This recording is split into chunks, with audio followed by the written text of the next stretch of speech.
ఈ ఎండాకాలం ఇంట్లో పనుకున్నట్టు ఊరికటి చచ్చిపోతావు అబ్బా. రామచ్చా.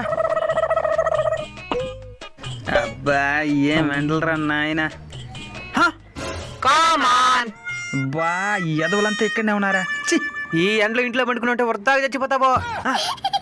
ఏం చేస్తామా మామా, ఈ ఎండ నుంచి తప్పించుకోవాలంటే ఏం చేయాలి మామా?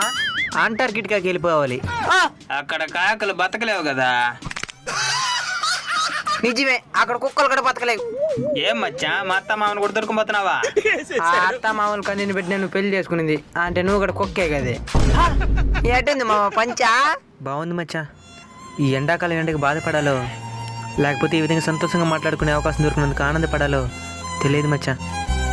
ఈ విధంగా మా చిన్నప్పుడు పడుకుంటా ఉన్నాం అందరితో కలిసి మిద్ది మీద. ఇప్పుడు అన్నీ ఏసీలే కదా, మనకి ఏసీ పెట్టుకునేంత స్తోమత లేదు, ఆ కరెంటు బిల్లులు కట్టేంత ధైర్యమూ లేదు.